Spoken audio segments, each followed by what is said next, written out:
总统赖清德今日出访友邦，行中岛去到马绍尔群岛共和国，也去到因的国会发表演说，连美国驻马绍尔副馆长和澳洲大使拢来听。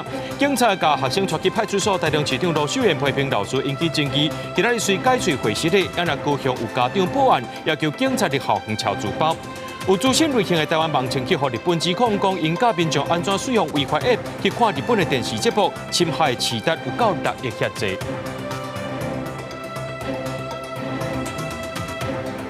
各位观众朋友，大家好，欢迎收看12月初3 AM 新闻，我是嘉豪。新闻一开始，赶紧来关心到总统赖清德出访友邦的这个新闻。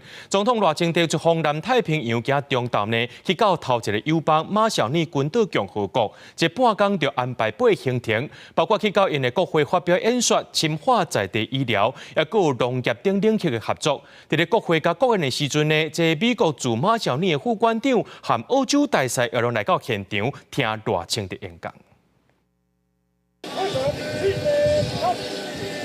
大雨了后，天气变好天，总统赖清德专机顺利降落马绍尔群岛共和国机场。总统海尼亲身接机，这是赖总统出访南太平洋头一个到位的友邦。40外侨胞由红布条热情迎接，还有马国学生囡仔人两国国旗伫路的欢迎。In our culture, rain brings blessing.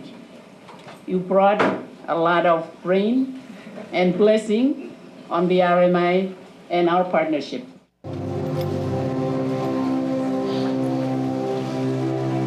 伫马国的国会响起中华民国国歌，赖总统受邀请发表演讲，讲到台湾伫马国推动的各项实质的建设，嘛引用马绍尔国属典管的名言：齐心努力，共创成就，形容两国的交情。手提椰子汁，赖总统甲海尼总统做伙洗吃啊！除了有马国特色名产甲手工艺品，咱驻马国技术团嘛摆搭，展示伫当地推销水果蔬菜，也甲伫仔囝的饮食计划，互赖总统感觉真骄傲。大家注意的是，美国驻马国副馆长普西、澳洲大使威尔森早起捌出席听赖总统国会演讲，暗时佫伫请赖总统的国宴看到因。对于海尼总统所关心的安全议题，我们也会进行讨论，协助马绍尔群岛能力来建构。同样珍惜民主、热爱自由，我们更共享深厚的邦谊，我们志同道合。我要说，台湾和马绍尔群岛是真正的一家人。马绍尔是台湾在太平洋的重要战略伙伴，在停留不到24小时的时间内，赖总统行程满档，身体力行，深化邦谊。以上是公视记者叶佩璇、方俊怀在马绍尔的采访报道。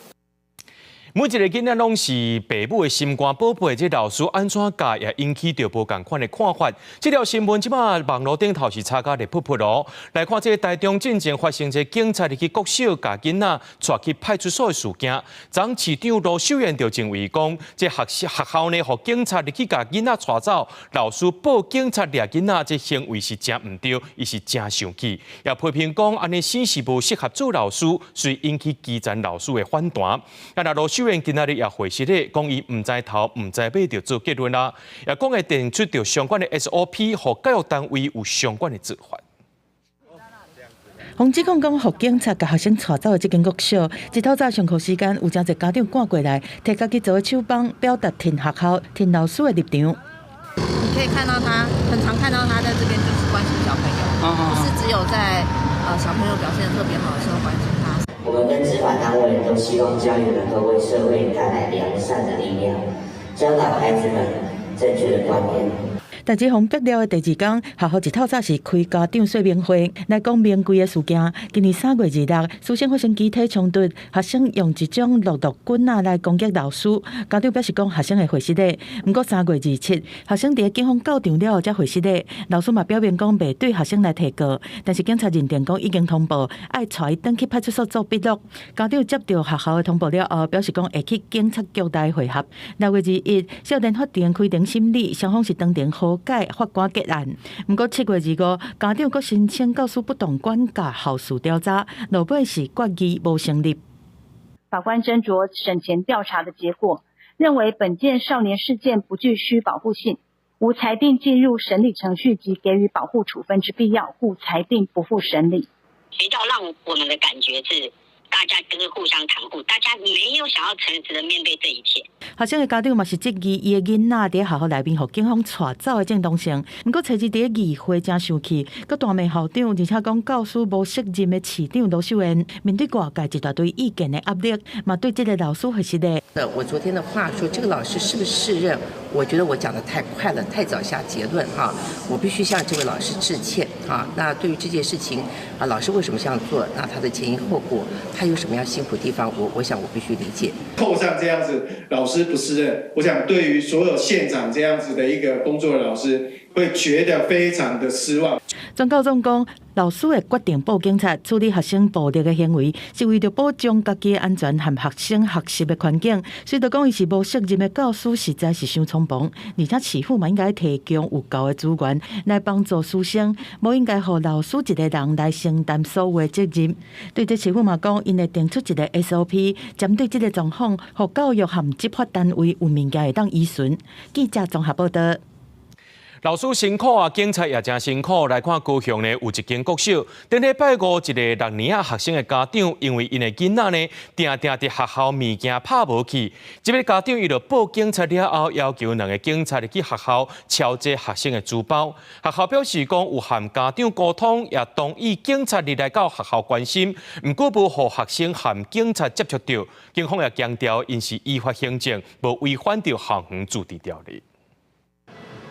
台中教学童互环境带走，高雄某一个国小的家长社群留言嘛讲，顶礼拜五有家长带2名警察到6年的学童班上，因为家己厝内囡仔物件拍无去。发生刑案，第二个是学校要求，当然这件事情我们不可能学校要，因为我们是被动知道的，很早就把书包放在就是上课的旁边所以就当下就是趁那个1-2分钟的时间就那个老师跟主任就请我们的学生自己找看看。校长证实有家长因为囡仔物件常无去，带警察到学校，希望检视班上同学的册包。只是教育部规定无相当理由，有证据证实学生牵涉案件，也是炸违禁品，是袂当超个人的书包，也是物品。第一时间甲家长解释了后，敢若同意，互警察入来学校，伫咧晚处关心学生，只是家己检视家己的卡网。家长与学务主任等人讨论后，带领警员至学校操场旁，由校方自行处理。警方全程并未介入。物品最后尾找到班上同学嘛，请老师加强法治观念，还有心理辅导。但是警察入去学校够有失当，家长看法不同款。就是有一些可能外校人士进入或什么之类，我觉得可能才会比较需要动用到警方。我觉得应该不至于到惊吓，因为就很像是我们去搭捷运，然后可能捷运车站里面有警察一样。市府这是回应专程拢按照相关规定处理，警方无直接接触学生，学校这是伫咧考虑学生心理甲权益的基础决定来应对，未来会持续加强着亲师生的沟通，避免相关的事件造成困扰，还有误解。记者王刘婷、陈hen坤报道。继续来关心这国立海洋区基博物馆进前发生的职场霸凌案。进前的馆长陈素芬被指控职场霸凌，教育部进前确认这陈素芬已经不适合做主管的职务。今日又再公布这调查结果，确认这职场霸凌案，而且也违法禁用2等亲情员成立记一代过，而且调到非主管的职务。在调查结果过程当中，也发现陈前馆长呢权威性贬义性的管理风格，以及情绪控管能力不足造成呢馆内员工身心长期承受高度压力，且士气低落，并呈现敌意且不友善的工作环境已经符合职场霸凌。专案小组调查人，也就是教育部处长林廷高，今日召开记者会公布调查结果，认定这场霸凌案成立，记一代过行政停处，禁用2等亲的部分无照规定来回避，已经送到这监察院咯。林廷高也代表着教育部向海科馆的同仁和社会大众回示的，目前教育部所管的13个这场霸凌案，也有9案等咧调查当中。来看台中有家长指控讲，这大安区一间国小姓王的总务主任霸凌因的囡仔，要甲这囡仔锁伫咧学校的仓库内边。学校启动调查了后，最后是霸凌案无成立，家长是无都接受，尾啊就转学啊。这学校表示讲，已经照规定启动第2阶段调查。国小又搁传出哪场霸凌的事件，伫台中大安区这间国小的总务主任传出，于今年4月开始，就对一个4年学生有霸凌的行为。家长出面指控，校方甚至搁逼囡仔爱转学。我们强烈的建议，而且就是即刻执行，就是改变学习环境。好，那我想我们就是这样子做的。对他拍照，然后压制他在地上，让同学取笑他，然后包含就是最后还甚至关在这个小黑屋里面。老师们以及主任们是没有去营造一个友善环境，反而是让同学去笑说、去排挤他。家长表示，囡仔常常会感觉糟心，所以拢有定期去互医生看。不过校方说唔协助送鉴定，所以囡仔无得教生的身份。不过说长期受到不当的对待，甚至是精神的霸凌。几两届甲教育局申诉，嘛拢无结果。校方嘛拖2个月才启动调查。没有影响到正常学习活动的进行，所以呢，霸凌不成立。其实霸凌的条件里面，只要其中的有认定就可以成立的。人本基金会表示，这个学生受到不平等的对待，至少已经有半年。校方除了互无符合资格总务主任介入，甚至阁逼囡仔转学，互囡仔有正大压力，最后只好伫今年7月转学。校方表示，家长后来阁提出新的事证，所以即摆已经启动第2阶段的调查。就如果情绪上来的时候，因为学校小，必须有些协助啊，可能主任是唯一的一个男性教职员嘛，他能提供一些协助，让或者协助观里面呈现这一些肢体接触的部分。台中市教育局要求校方赶紧启动调查，若确定是事实，就要照规定处罚。那人本基金会是表示，市府应该依法停聘涉案的教师，包括前任的校长嘛要做一个调查，互家长一个公道。记者台中报道。台师大的女子骹球队队员顶礼拜向立委陈情，讲因袂输是这白鸟鼠共款，就要配合这国科会计划，逐工拢爱放抽火。今仔又搁这学生出面来指控啊，讲迄天甲代志逼出来了后，教练就去甲因威胁，因是真惊吓。教练曾以语言威胁要求不抽血就得离开球队，这一点可以证实。要出教练过去捌用言语威胁，讲若无要抽血，就要退出球队。台师大查某脚球队的学生讲较目眶红，有今年退队的学生讲，对于大学1年休寒休热开始，逐工就配合教练是按抽血，实在嘛无法度对其他的家长甲学生讲，行体育是一条好路。我觉得这件事情真的影响了我们很多。不只是生理，心理上的压力也是。立委陈培如指出，10月28这件代志曝光，校方讲所有参加的学生事情拢已经有了解，而且有同意。不过学生则是讲，知情同意书甲抽血同意书拢是试验结束了后才摕互因补签的。当到暗时，教练佫直接来找学生，讲要约谈。我哪里对不起？你要么叫他来救你，要不然今天就耗在这，因为我也一夜未眠。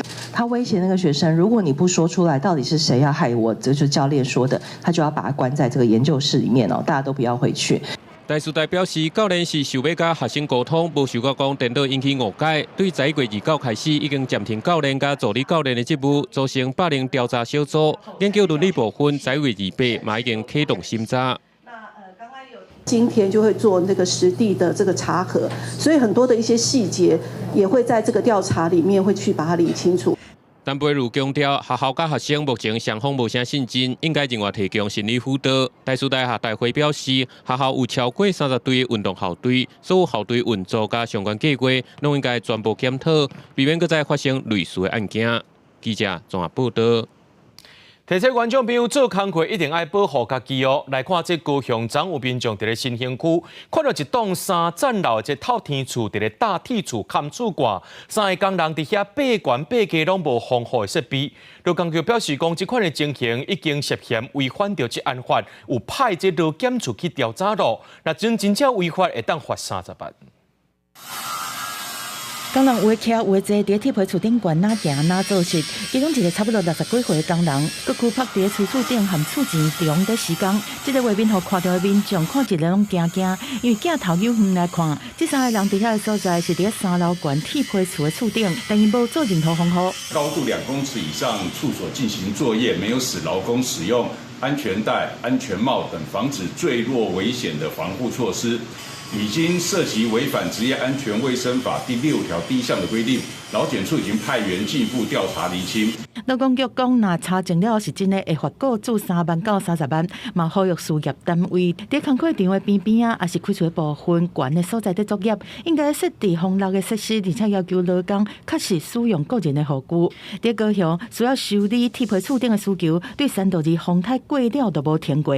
像高雄大寮这间厝伫3道2风台过后，顶下外口的10根棒就破糊糊，等要2个月，车衫才有人来修理。真正时间摕袂出来，因为这迄个所在无伤济啊，阮袂当去甲人去按讲定时，拢只干那会点甲人去讲，阮尽量赶上紧的时间甲你做，无法度工课量一定做到讲无法度甲人去讲确定伫什么时间安尼。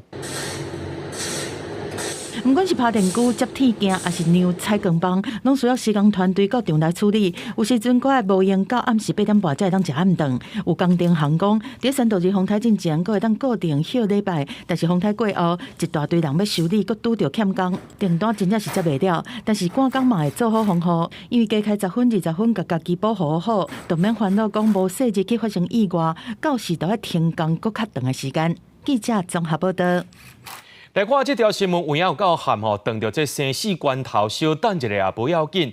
高雄呢有一个消防分队早起接到一站老大人乌卡救护通报，去到凤山一大间家厝去救，所以因为这条巷仔有较下，竟然有民众赛车无法度过，就叫讲这救护车就爱刷车互伊过。监视器画面当中，汽车驾驶走到救护车边啊，按救护人员出来刷车。高雄消防局凤山分队车早起6点外接到通报，去中山东路一个巷仔面体救援，所拄到正喊过的状况。救护车到那边，他刚好要去上班。那个人跟他说：“你可以呢，救护车可以移一下吗？我要过去这样子。”救护人员迄时阵是接到一个老大人乌开救护通报，人民员显然急救过程所被要求刷车，救护人员时间去个无奈。同仁都在里面急救，后来他有进来，跟我们同仁叫说车子要移一下，然后当下呢，我们同仁就是做完急救措施之后，因为乌卡的患者他也没有要送医了，我们当下也就出来把我们的救护车移走。这巷仔确实较下，那对向货车或者双向拢是较大台修路车，货车就寡困难。按国民众认为救助性命上重要，这毋是要求救护车刷车的理由。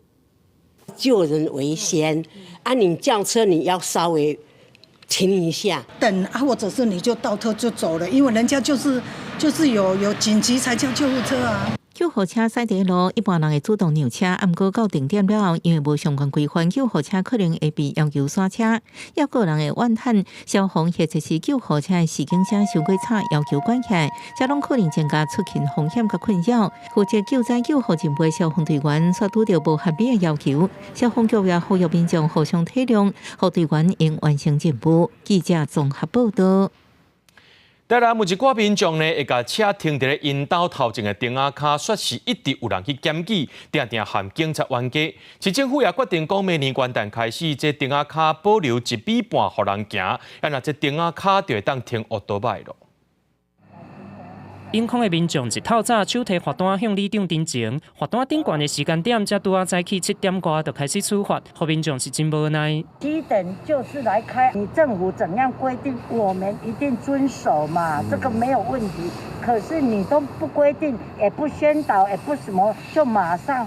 开单的理由是伫咧顶仔骹停车，事实上，永康地区的停车位是真恶吹。最近民众阁拄到顶仔骹停汽机车，互开罚单，引起民怨。为此，台南市政府表示，最近会公告，自明年1月1日开始，顶仔骹保留1.5米，互行人通行。画白线的部分会当提供互机慢车来停。不过未来只要保留1.5米，就会当开放互机慢车来停。对新种团体来讲，虽然无奈，也只有配合。不过对因来讲，顶仔骹顶白，莫有关节差才是上重要的。机慢车应该可以停啦，可是汽车应该是不能的。骑楼是供大众使用的一个环境，老人家常常会因为高低而绊倒，这都有可能的。所以我还是希望，如果能够平，尽量平。那台南市将会参考高雄、台中、桃园等3都，改采原则开放、例外禁止的方式。那我们目前在研议更符合在地需求跟民意的做法。交通局表示，目前顶仔卡停机慢车常常互人检举，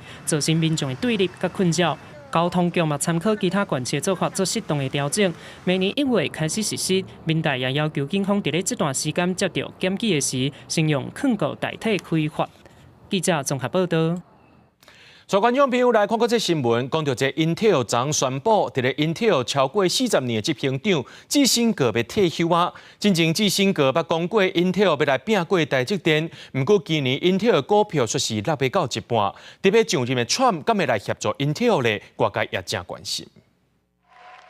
Intel 执行长季辛格伫接执行长的期间，要讲要互 Intel 超过台积电，不过3年过去啊 ，Intel 今年的股价就超过一半。Intel 初二宣布，执行长季辛格正式退休，董事会会找其他的人来接。我认为 Intel 现在才要做晶圆代工的切割，其实已经晚了啦。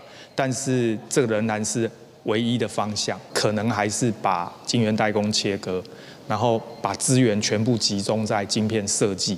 提高公司的创造力，研发出更先进的晶片，特别在人工智慧的应用上。季辛格的领导，那就无予 Intel 扳回局势，面临几啊项重大挑战，包括13、14代处理器突袭，将伊代工的业务亏损，还有欧洲将伊厂计划冻点，加上产品推出的时停延后，对无到 AI 的风潮，进前市场还佫传出沟通要收购 Intel， 不过目前这个风声是已经消失。那季辛格退休的消息传出来了后，台积电车厂的股价盘中捌起25块，起到1060块，股利大股徛起哩23000点，盘中捌起超过300点。专家预估，将来 Intel 将伊代工的业务有可能会分割。如果说要美国政府救 Intel 的话，不会是白白的出手，一定会有很多交易跟谈判会持续进行当中。对于 Intel 来说，恐怕会处在一个比较弱势和被动的状况。Intel 应该会加大对于台积电的一个委外订单的一个状况，所以这个部分确实还是有利于台积电在全球在晶圆代工产业全球市占率的推升。有其他的专家认为讲 ，Intel 后一任的执行长会由什么人来接？有关 Intel 的竞争力。敢有法度转去较进前的程度？除了爱了解半导体，嘛爱将人工智慧发展的情形，佮爱影响川普2.0新政带来国际新的局势，这个挑战是真大。记者综合报道。美国的东部和中西部落今年头一场大雪，有一寡所在呢，这雪是落到120公分悬，交通也拍夹，变做是袂顶袂动。美国规定1月开始落今年第一场大雪，东部甲中西部拢受影响。纽约州部分地区宣布紧急紧急状态，宾州也发布灾难声明。拄着感恩节假期，真侪人拢伫转去的半路，因为车路大雪封起来，全家伙也困伫车阵当中。One woman spent the night in her car with several children. They were okay. They had food, but they were stuck in a long line of cars overnight. And luckily, in the morning, she said a friendly local person walked along the line of cars with some weapons. 积雪高度也真惊人，伫宾州甲密西根州部分地区，甚至乎120公分以上。We normally don't see sizable numbers like we have over the last couple of days, so it's definitely different for us.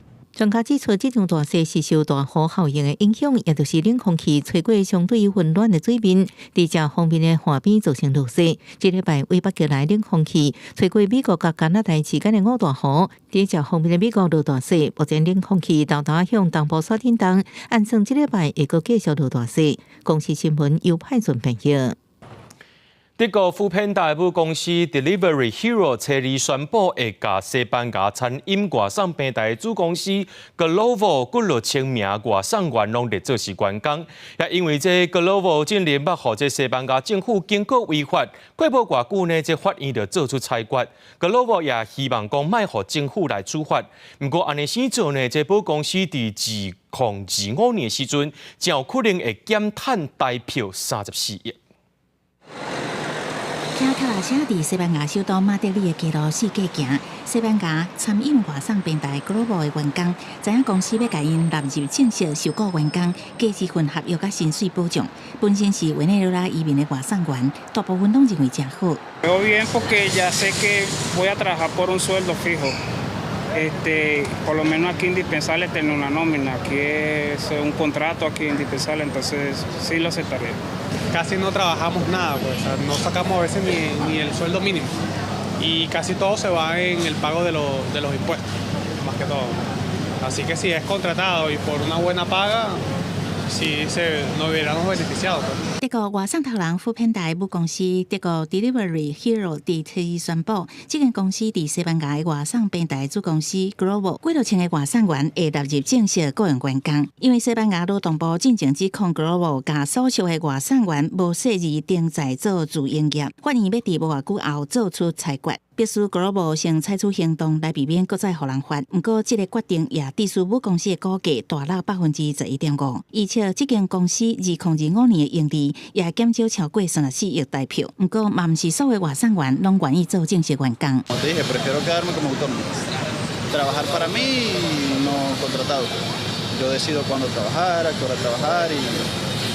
西班牙政府伫2021年5月通过基础法，是欧洲第一份保障廉港经济工作者劳权的法律，要求外送平台送货员必须是签订正式劳动合约的员工。西班牙政府伫2022年至2023年，因为 Global 无根据正式合约雇佣外送员，对这间公司罚超过68亿台票。Delivery Hero 这届除了承认 Global 外送员是正式雇员以外，嘛调关全年应急准备金来营运甲 Global 业务有关的社会保险金提拨、罚款、征达税这开销。西班牙劳动部长对 Delivery Hero 的决定表示肯定，佮强调无任何企业会当超出法律的规范。公司新闻景元庆编译。比利时政府实行新的性工作者劳动法，性工作者未来会有产假含退休金等福利，这是世界走第一的。在比利时，甲性工作呢当作是一般的工课，或者性工作者含一般的劳工拢有同款的劳动条件。就算已经伫要生，嘛是爱出力做查甫人的生理。这是比利时一个性工作者，嘛是5个囡仔的妈妈真无奈的怨叹。落尾伊是破腹生，医生爱伊休困6礼拜，但是伊需要钱来过生活，只好较紧转去做工课。不过这一切拢会有改变啊！比利时已经伫2022年，甲这种性工作合法化，即摆佫进一步实施全球首创的性工作者劳动法。12月初一开始，性工作会互看作含其他类别的工课相共。目前全球性工作合法化的国家有德国、希腊、荷兰和土耳其。比利时进一步伫请人红请的关系之下，互因福利。Naar verzekeringen toe ook gemakkelijker kunt verkrijgen en dan het pensioen ook, dat ook voor ons beter gaat zijn. En als je ziek bent ook, dat wij dan ook onze uitkering kunnen krijgen. 根据英国广播公司 BBC 的报道，伫访谈过后，每一个性工作者拢表示讲，有过方式做家己无愿意做的代志的经验。其中一个性工作者认为讲，这个新法会当改善因的生活，因为若无法律的保护，因做的行业都是非法的。这个部分无任何协议会当斗相共。Als we nu bijvoorbeeld een klant weigeren met de nieuwe wetgeving, dan kunt je ook je job niet verliezen. Terwijl ze eigenlijk niet echt iets hebben, dat weten we natuurlijk niet, kunnen we nooit niet zeggen. Ik weet dat dat in alle sectoren gebeurt, ik weet dat. Maar ik hoop dat dat hier niet het geval gaat zijn. 人权观察组织表示讲，这是真激进的变革，嘛是目前全球安尼看过去，唔捌有过的范例，呼吁每一个国家都应该对这个方向过去。不过，帮助比利时加入性工作者的非政府组织。伊莎拉认为讲，当局这个行为真危险，因为性工作的核心就是暴力。这个组织希望帮助性工作者离开这道，找到一个正常的工课，不是劳动权益。另外，嘛有批评人士认为讲，法律无法度完全解决和性工作者有关系的污名和风险，尤其是对无照的性工作者，就是人在讲的思想来讲，更较是安尼。这不是世界上上古早的行业，是世界上上古早的白社。公司新闻吴文玲编译。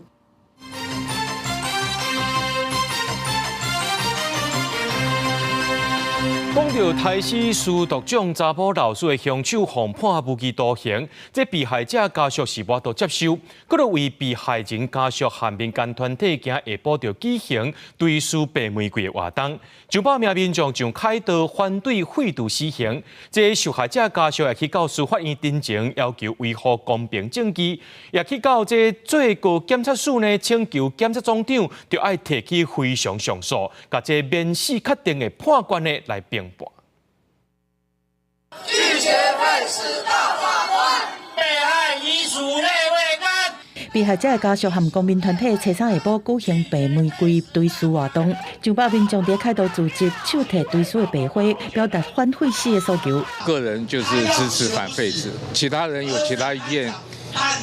台湾是民主社会，那我也尊重。听了他的经历，你也会想要掉眼泪啊！凶手太残忍了。书读奖的查某教师洪台时的案件今年是10周年，最高法院引用死刑释宪的说明，认定凶嫌不是上严重的犯罪情节，判决无期徒刑确定。受害查某教师因翁用特别吼出来的声讲，大法官一直话讲犯上严重的罪才会当判死刑，但政府唔捌定义什么叫做犯上严重的罪。判无期徒刑定谳，我就对司法感觉绝望，等是宣判我们家的无期痛苦的徒刑。就是因为大法官的这个判决下来以后，被认为随机杀人不是最严重犯罪，凶手在5度被判死刑之后逃过死刑。现场有真侪国民党立委到场来声援，民进党立委干那王世坚告，就台大声话杀人偿命。不过伫事的时阵，台下的民众是有真侪意见。我们现行的体制，对，很困难。对加害人，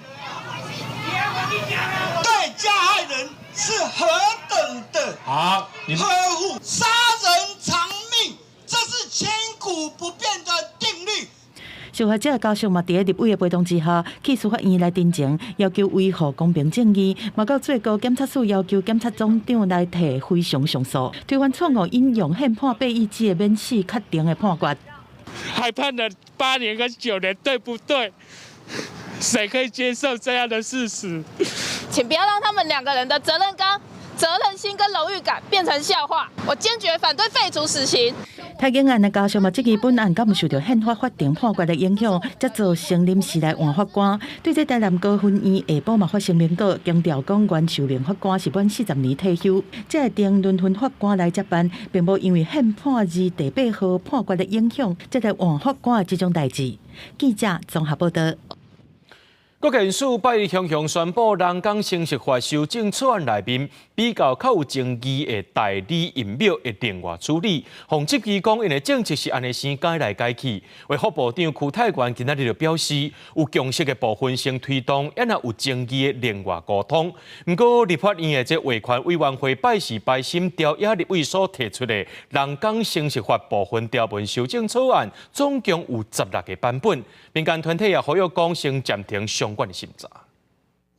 提标语呼吁会捍卫女性甲囡仔权益，真侪妇女团体甲人权团体主张停止审查甲大刑制度相关的所有法案。民团指出，立法院拜时已经排审人工生殖法部分条文修正草案，调遐16个版本，有5个版本，但是大刑相关法律社会无共识之下，引起更加大争议。在自由市场的运作之下，很难保不会出现有心人士去利用代理育母这个生殖技术背后庞大的黑市利益，包括同性配偶，包括未婚，他亦可以申请人工生殖科技，但是呢，绝对不能够允许代孕合法化。国检署发新闻稿表示，伫5个人工生殖法修正草案期间，收集到意见差不多80%反对代孕，拢但是修法建议考虑部分内容社会争议上过大，会将代理孕母部分脱钩处理。这个是政策等法，卫福部长邱泰源解释，不是等法，是有共识部分先行。一直以来就会有一个大概以代理孕母脱钩的一个版本在进行，所以我们其实也不是急转弯呐。如果有争议，我们就再继续来沟通。我们也必须让面临支持脱钩的这些支持者，不管是女同志或是单身女生，都可以知道说，他们在这个脱钩的法案通过的第1天，他们有一部分的人可能是没有办法适用人工生殖法的。支持台湾的民代表示，形容也爱护平等权，所以发布应确定即摆修法将代理因某部分脱稿处理，是不是后续会用专法方式来规范，也无定限。反对台湾的真济民间团体决议第一摆时去立法院头前抗议，表达诉求。记者综合报道。咱台湾的网青电脑王阿达和洪先生进前互日本指控侵权，讲因教民众安怎使用违法的 App 去看这日本的电视节目，侵害市达有够大会较济。这警方接到通报了后，也依照著作权法，甲人带回去调查。这最后呢是这电脑王阿达是无报车费，安那洪先生是1万块交保。一直看电脑调查后台所证，警方的敲锤行动，俩人有网称电脑王阿达加洪先生这人，拢互日本控诉侵权来台湾告因。犯嫌利用个人经营之知名网站，刊登室内文章教学及提供下载连结，于网站吸引浏览人数，再以置入广告，透过点击率赚取广告费牟利。看影视 App 将8出戏剧电影拢非法提供，日本影视相关机构扩大发现，所属的会员 TBS、富士电视台、朝日电视台拢伫受害名单，侵权市达挖买6亿外，点名国内网称公开教大家下载盗版软体。电脑王阿达面册回应，前早无公开细节，袂使加讲。敢若讲媒体写了伤含，经过复审了后，甲员工拢无报车费。1万交保的洪先生发声明，表示目前双方伫事实的认知甲法律适用，抑个无共的所在。一直坚持免费无相关者分享资讯，这个争议影视 App 无收任何费用。应该也是不行吧？正常有著作权的问题吗？看个人良心的，可是我个人觉得这样不太好。网前是讲，并无传盗版影视内容，敢若做教学分享，那会违反著作权法。律师分析，民国108年的修法，都是会达到红线，佮因为互警方认定透过网页落广告赚利益。并没有说一定要跟盗版的平台或业者一定要有对价关系，他只要有一个技术的一个分享动作，然后加上他自己本身试图盈利的感觉，可能就会被认定成是这一条视同违反著作权了。看著作权法的规定，有指导协助，还是移设路线，互公众使用电脑程式，安尼就构成触法的要件。关键是爱看是不是有用广告，还是其他积极措施才意图。这个是不是有犯法，都爱看后续法律安怎规定。记者综合报道。电商平台即马是正竞争，东森购物表示，因为营运成本增加，业绩退步要到6成。昨夜对外证实讲，年底进前会裁员200人。东森买物件的官方网站已经开始宣传12月12优惠的活动。不过，即马电商平台是愈来愈竞争。东森购物官方网站嘛讲，用电视来卖物件，当面临生存的挑战。因伫初二证实，按算到年底会裁员差不多200个人。嘛显示电商经营面临的困境，很多平台呢会开始拉高他们的营运成本，或者是呢会提高抽成。那对于卖家来说，就会造成利润上的获利被压缩，那导致他们逐渐的退出这些电商平台。东森购物发声明，日历调整主要的原因是营运成本规年增加超过1亿3千万。东森网络卖物件，因为2021年营收106亿，到2024年衰退到45亿。衰退幅度有到58%，电视卖物件营收嘛，为2021年80亿，衰退到今年的65亿，减差不多20%。所以2300个员工，包括家己离职的人，按算年底人员会缩减到2100个人。新报劳动局指出，照公司总人数甲裁员的人数，东森无达到大量甲员工时透露应该通报的范围。目前的统计已经有通报资遣111个人。虽然没有达到大量解雇劳工保护法的这个应通报的一个规定，不过他还是必须要依照就业服务法第33条的规定来做之前通报。113年1月到目前为止，大概通报了111人。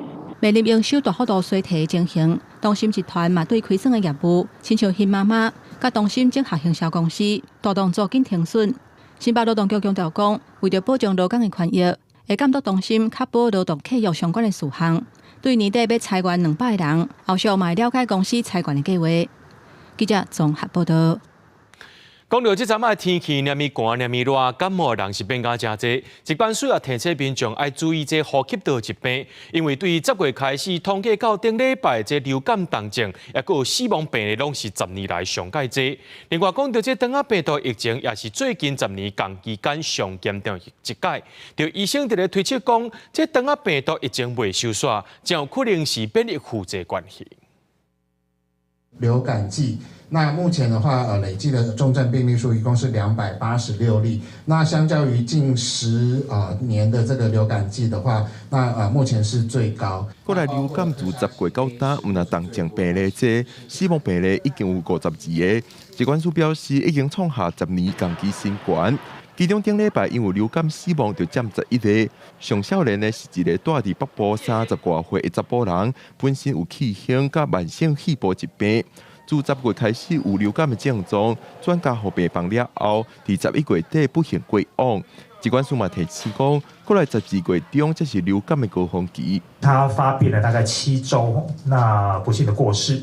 那主要的死因是因为 A 型流感并发了肺炎以及急性呼吸衰竭。流感流行期大概是12月中旬，流感的一个占急诊的一个比例大概是10点多左右，大概还没有到流行期。另外，顶礼拜因为长仔病毒到门急诊就有26000多人，连到4岁的囡仔有45.8%占上侪，5至14岁的囡仔今年的病例也比往年更较侪。过来，长仔病毒的疫情，也是最近10年共期上严重的一届。医师认为，甲免疫负载有关系。2020到2022这几年，我们几乎没有长病毒，因为防疫的关系，大家都了解。那2023就是去年开始有，但是还没有那么多。那今年特别多，那这个就是一个还债的过程。针对流感，疾管署是呼吁民众赶紧注流感预防针，提高保护力，嘛避免重症。若长仔病毒，疾管署是提醒讲，5岁以下的囡仔是重症高风险族群。若是囡仔有爱困、骹手无力，甚至吐，也是心跳噗噗踩，有可能是长仔病毒重症。疾管署建议爱赶紧去予医生看。记者郭明李国凯台北报道。讲到最近的这菜价是直直起，根据着农粮署的统计，平均菜价一斤是61块钱。目前这菜市的高丽菜一粒拢是105块左右。农粮署表示讲，因为这天气无稳定，加上进前受到风台影响，中南部是这高丽菜产地收成有变较歹挂。农粮署也预告讲，这菜价要等到12月中过后，天气变较凉冷，菜嘛较紧大，这产量含菜价就较稳定咯。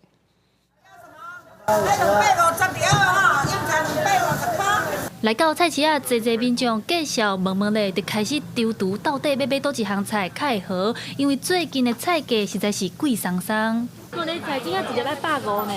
啊，高丽菜比较贵啊。哎呀。所以就选别行来买。对啊，选较便宜的呀。买菜很有感啊，现在的消费越来越高啊，生活压力越来越大。最贵的应该是芥蓝菜吧？差不多1斤130。农粮署表示，目前平均菜色在61.2块，芥蓝1斤130块，高丽菜一粒才150块。农粮署表示，印象中唔捌看过12月份菜色阁这么贵。每公斤是61.2元，确实是那个史上是那个12月以来最高的价格。所以在9月下旬的一个豪雨，再加上我们后续的一个山陀跟那个康瑞台风的一个影响，所以在国内的一个蔬菜的主要产地有一个受损的情况。农粮署表示，菜价会这么贵，甲今年风台换来有关系。天气无好，致使中南部收成较无稳定，真侪叶菜类拢互雨水浸甲烂去。农粮署表示，过来12月中天气较冷的时阵，叶菜类咧大较紧，产量就较稳定，到时价销就降落来，袂影响到过年，爱民众放心。记者陈亚双、柯敏哲台北报道。世界12强棒球赛，咱台湾队摕到冠军。其中呢，这台湾队长陈杰宪、潘杰凯、林安可、曲志成，也有教练团的林岳平、顾志光呢，拢是这同一赛成员。台南市政府今仔日下晡就举办英雄游行，这车队驶向台南市的棒球场，沿路拢是热情的民众。给我们台湾英雄们一个热情的掌声！满台湾英雄的大台湾队长陈杰宪甲队友曲志成担任游行车队的带头人。民众热烈欢迎。台南青沙举行台湾棒球英雄游行，现场球迷观赏华team台湾，真侪汽车也对行，加做壮观的汽车海。世界十强棒球赛，咱台湾打败日本摕冠军，选手包含陈杰宪、潘杰凯、林安区、邱志廷加教练团林国平、古志光，拢是开中职统一赛，所以台南市政府特别办游行欢迎英雄倒来。日前甲球迷活动，陈杰宪感冒也袂好，伊愿坚持参加，因为等下台南感觉更加温暖。虽然说一开始很多的球迷们、台湾人民们都不看好，但也希望这次的冠军，请好好的为我们国球、台湾的棒球，然后尽一份心力，希望你们能够进场看球。很高兴回到我们的城市，台南的市民、台湾的政府来接见我们。那我们这次游行可以跟大家一起享受这次的荣耀。游行队伍为台南英华市政中心南道路出发，最后到台南市立棒球场，场内举办英雄见面会，选手甲球迷大跳台湾相拥，将现场气氛插到上观点。创造了这样的结果，拿下了世界冠军，但是这些荣耀，我相信是属于我们全台所有支持台湾队的球迷的朋友们的。其实，在这个高张力的比赛，然后是心理压力其实非常大，但是有很多人在支持着我们，然后给予我们球员力量。为无被看好到一路摕冠军，高志刚表示选手展现无惧无畏的精神，摕这份荣耀。陈杰宪表示，希望这摆摕冠军，予台湾的国际舞台增加信心。记者综合报道。有心拍招招的位，无心做事半路会，骨力做对出头天。人讲是毋是？来看这保育类的动物菱角鸟，保育成果是做甲真好哦。这菱角鸟的生态教育园区含台南市的这野鸟学会等单位，完成着这台南地区当季的菱角鸟调查。今年这数量的总共有3030只，是这10年来的新高。这表示讲，这菱角鸟的族群数量有稳定地成长，其中台南的瓜店也佫会赢占上济。清一色优雅的礼服兼落海角头的菱角鸟，伫园内行来行去，谁人注目？菱角鸟生态教育园区参担市野鸟协会等单位，12月7日完成今年当季菱角鸟的调查。因针对台南38例来观察，拢总记录到3030只，比去年增加148只，也创下10年来上悬的纪录。今年足欢喜的吼，阮调查的结果就是增加到3000只以上。增加的关键应该是吼。因为今年伊的迄个菱角产有增加60公顷啊，过来就是伊落雨啊，所以嘛提供了足充足的迄食物量啊，互伊啊，过来就是菱角鸟嘛足变死的，伊足变死去繁殖，所以就变做讲伊的数量有互伊偷咧增加。对调查数据来看，菱角鸟有8成伫寒田区。经去了解，主要因为雨水高，菱角产面积增加，才互菱角鸟加增侪生态地。再加上有农民顾虑生态保育，到入境有机菱角，就安尼时才有今仔日的成果。我们全程就是用有机的方式，友善栽培啊，无使用农药，啊嘛无使用化肥料，安尼栽培，啊，互这菱角鸟吼，伫阮的园吼栖息，迄个在延续后一代哦，就更加安全。一收领3000嘛，系啊，哦，迄个领甲心少，领3来到啊。你拢安怎保护啊？安怎？你莫甲野药啊，莫全药啊，拢莫甲全换啊。人尽量莫带啊甲吓啊，伊就安尼伊就。你人啊，带甲顺，带伊会惊。另外，互人较烦恼的是，咸水区本城至少阁有10只，毋过今年煞拢无半只。菱角鸟生态教育园区主任推测，这菱角地甲阮啊，互人开发起，因望大家爱护这片地，通互菱角鸟会使安心生态。记者从台南采访报道。各种即马民众骑这电动奥多派人是愈来愈多，各地头的电池交换站也对咧增加。高雄就机关指出，国防部正伫高雄地区计共有800个电池交换站，不过有登记干那350个尔。政府所掌握到的甲实际数据是差真大，而且有电池站根本就无被火起，也无人伫咧管理。高雄市政府已经要求经发局就要全面清查。今年5月，高雄前镇即搭电池交换站，唔知影是虾米原因，全熊烧起来，嘛烧出电池交换站的安全问题。即马唔管是大卖场或者是顶仔卡，拢会当看到电池交换站，方便民众随时来遮换电池。不过高雄市议员张博洋指出，业者伫咧高雄设置换电站，唔免向市政府登记或者是提出审查，地区有超过一半的换电电站拢无相关的记录。APP 算出来加起来是800座，也就是说有非常多的充换电站，它在官方是没有记录的。OK， 那这个是不是就是安全的破口？一定是啦。大部分都在户外了，所以依照目前的状况，它确实是不属于消防法规的一个范畴了。个人觉得现在的法规还是有不足的地方，所以我们希望能够基于安全，都希望能够把它纳管。列入正式的一个法规，我们也好要求这样。那高雄市较大无电池高换站的相关法规，议员指出有一寡换电站的灭火器嘛过期啊，建议高雄市会当像台北甲桃园修改相关的电源法规，强制管理投保，佮会当定期检测换电站的设备。在设置的当下时候，不能只是说由台电来核准就可以了。那事实上，在整对周遭的相关配套措施，我会请经发局再做一个盘点，然后朝这方面去做一个比较完整的规划。这样。议员也提醒，虽然目前电池交换站伫咧户挂较济，不过嘛有小型的换电站开始设伫咧主体区，建议确定主管机关了后，要要求业者做安全检查。市府也答应会请经发局专面来盘点。记者邱昭勇高雄报道。有人甲咖喱戏叫做是戏组，咱来看这家己内骹有一个咖喱戏剧团，内面的成员平均起来拢是差不多80岁左右。当面对着这人口老化危机，烦恼讲这机构无人来传承。三脉堂表演艺术团队就甲因合作，布袋戏甲咖喱戏做伙来演出，希望会当互更较侪人来认捌到这项技艺。我是来互大家机会发财啦！大声的布袋戏红仔，甲细声的咖喱红仔做伙表演，特殊的表演节目，请真侪经过的民众来看。三脉堂表演艺术团队伫嘉义县表演艺术中心举办红仔技艺艺术活动，今年佫专工邀请咖喱红仔的团队来做伙展览甲表演。阮即届完全就是大纲无剧本，现场互布袋戏甲咖喱红仔做伙会当及时互动演出，咱用创新好耍的形式，互大家了解原来布袋戏是安尼，咖喱红仔是安尼，有想要学，大家就做伙来学，甲传承落去。这个咖喱红仔的团队内底成员平均拢有80岁以上，为着要保存这个技艺，三脉堂就配合嘉义大学的大学社会责任计划。那教学生来练咖喱红仔，嘛要替因来编剧，甲三脉堂做伙演出。集当来本来10几个成员啊，都因为老化的关系，即马加蹲6个成员。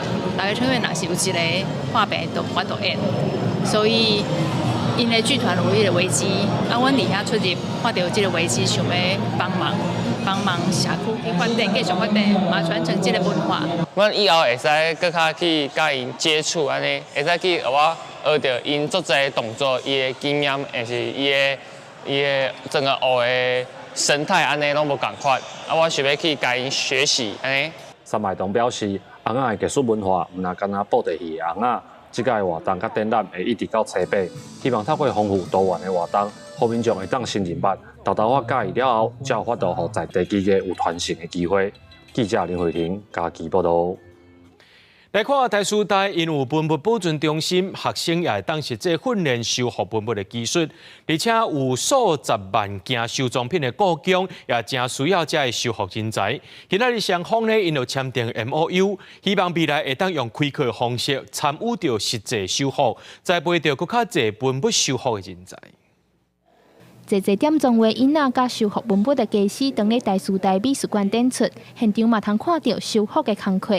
这是台师大美术馆办的文物修复展览，因强调文物修复的重要性，就是互历史通搁再重现。嘛表示台师大文物保存中心，就是一个会使提供学生实际训练的基地。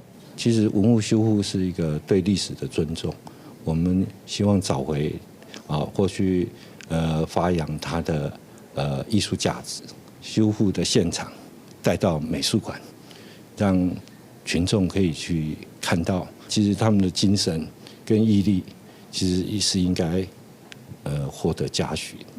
为着要培育修复人才，发挥专业，国立故宫博物院12月初3特别和台师大签订合作备忘录。故宫表示，虽然因有70万件的收藏品，才敢若16个修复师，能力正严。因希望透过和台师大的合作，未来也打算规划修复室，让学生实际操作，互相交流，来栽培文物修复的人才。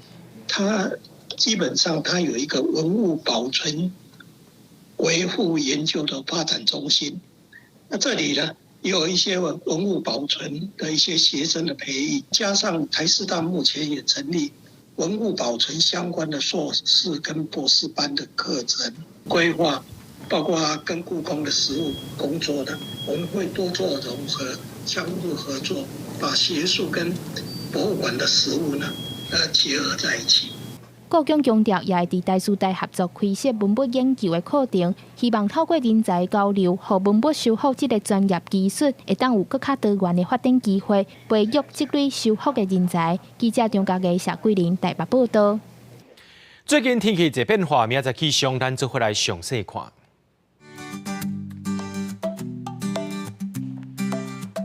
基隆、台北、桃园、新竹对19度到24度。苗栗、台中、彰化、南投、云林对16度到27度。嘉义、台南、高雄、屏东对17度到29度。宜兰、花莲、台东对19度到26度。平湖、金门、马祖对17度到23度。一个未来3天气象。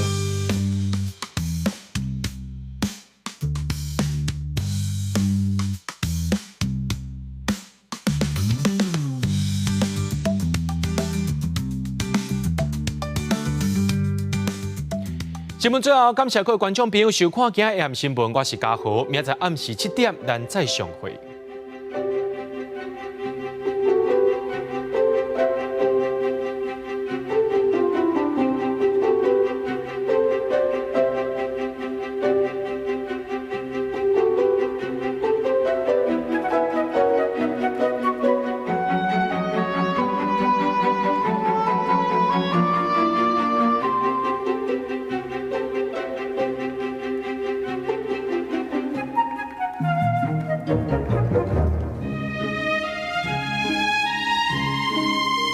厝内生一个囡仔孙，是大人会叫伊什么咧？这分数伤悬啦，一定爱讨论一下，一定爱大家一定爱清洗太太。后来变机关哦，我用药的吼，我药15啊，因为囡仔孙已经是第4代啊嘛。是。好，这世人第一届不爱听伊的话，确定哈？还是听伊的好。